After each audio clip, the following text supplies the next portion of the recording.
What's the hardest part of selling a home these days? Now, there are a lot of things we can look at. There are three really important parts that's hard, but they're the three most important parts of selling a home. That's what we're going to be talking about in this video.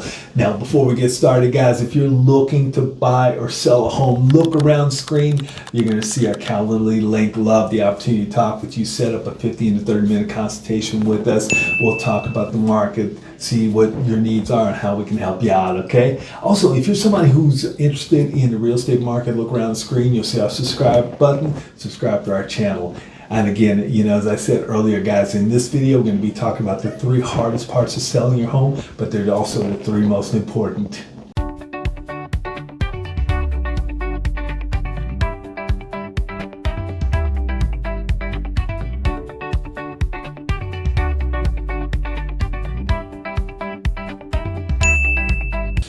So the number one hard but important piece of selling a home is finding a realtor. If you connect with that right realtor, that person can be your guide and your advocate through the process. Now, there are many different ways to meet realtors, from the referrals from friends and family, referrals from professional advisors like CPA, financial advisors, attorneys, and so forth, which are great sources because those people typically work with realtors regularly. So if you're getting a referral from that person, you're probably getting a really strong referral.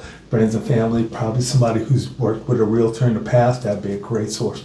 You can also look at realtors you've worked with in the past, people you find on the internet, and so forth.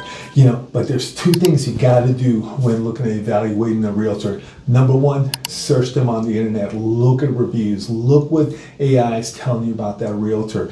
Look what the reviews say. Look at the activity. Good realtors are going to have a lot of activity. There's going to be a lot of information on the internet about that person. You're going to see listings they've had in the past, posts they've done, videos they've done, and so forth. If you're not seeing a lot of information on the internet regarding a realtor, it's probably an indication that they're not doing that much and they probably don't have a lot of experience. The second thing when evaluating and picking your realtor is you hear, well, interview multiple realtors. One thing I'll say is interview a smaller number of realtors, but interview them multiple times, because each time you meet, people are going to let down the guard. You're going to get a little closer and you're going to figure out if this is the right person for you. The second hard but important part of getting your home ready is getting your home ready for the market. Now, here's the thing, guys. You got to focus on return on investment. There are a lot of very cool things you can do to your home, but you're not going to get a return on investment. But there are those things you can do that's going to give you a significant return on investment. Usually, they're the simple things. For instance, cleaning and decluttering, huge return on investment on your home. Paint, you can spend a couple $1,000s painting your home and get a $40,000, $50,000 return on investment. Things like painting cabinets and so forth, freshens up the home and really changes the home. Can take an older home and just make it look brand new. Sometimes something as simple as the exterior, just pressure washing the home versus painting would be a great way to go. Also, keeping focus on return on investment, doing things like painting the front of the house versus painting the entire home can really kind of keep your money down and also increase the return on investment and get you the maximum sales amount for the home. Things like replacing floors. Floors are huge in your home. These days, a lot of people don't like carpet in the living area and so forth. So going and putting in an inexpensive vinyl floors can have a significant impact, can increase sale on your home, $20,000, $30,000. Things like staging. I did some numbers a couple of years ago on staging. I found in the city of Concord, staging actually increased the sale price of a home by $129,000. But staging also were smaller homes, so they sold for more, slightly smaller homes. Also, the homes that were staged sold for in 11 days versus the homes that were not, that sold in 15 days. So something to consider, guys. Inspections are incredibly important because those inspections get you a really great increase a return on investment. Now, here's the thing. Inspections allow you to not get blindsided. You understand the condition of your home. You also, it enhances your disclosures, and it also puts you in a position where you can make a comment, hey, we've disclosed these things. We're not going to give you credit. We're not going to reduce our price. We're not going to fix anything. If you need to fix anything on these inspections, please account for them in your price. Now, that's going to significantly reduce the amount of negotiations that happen once we get into escrow and things.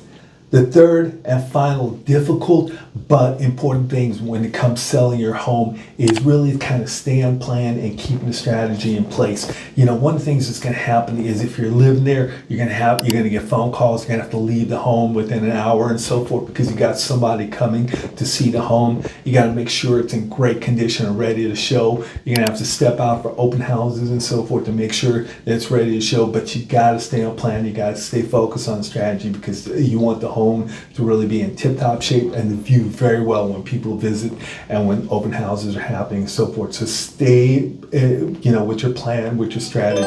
Also, got to ensure that it's staying on the market for a good week, usually about 10 days, because we want to make sure that everybody that wants to see the home, that could be a potential buyer, has the opportunity to see it. And finally, we want to make sure we're looking at offers on that one particular day. So we're not going to jump in and take early offers, that kind of thing. We want to compare offers side by side. So we're going to look at offers on one day, compare them side by side, and see what the best offer is. So guys, we just kind of covered three things there. The most difficult parts of selling the home, but the most important parts of selling a home. Just remember, finding a realtor can be tough. Getting your home ready. Remember, focus on return on investment, okay? And finally, stick with your plan and strategy, okay? As I said earlier, guys, if you're looking to buy or sell a home, we'd love the opportunity to talk with you. Look around the screen. You're going to see our link to Calendly. Go out there, set up a 15-30-minute session. We'd love the opportunity to talk with you, see how we can help you out, let you know what the market's like and so forth. Also, if you're somebody who stays updated regarding the market, look around the screen, hit our subscribe button and subscribe to our channel, okay? Thanks now. Take care. Have a great rest of your week. Bye-bye. Hey guys, how you doing? Hey, if you're looking to buy a home here in the East Bay, look around our site. You're going to find our home search site. Go out there free of cost and find your dream home. We're posting homes daily in all locations in the Bay Area and all price ranges. Also, if you're selling your home, also go out there. You'll see our home evaluation site. We'll keep you updated on what your home's worth. And if you're ready to talk about buying your next home or selling your home, click below and you'll be able to set up a 15 to 30-minute consultation with us, okay? Reach out to us directly also with a phone call. Thanks now. Bye-bye.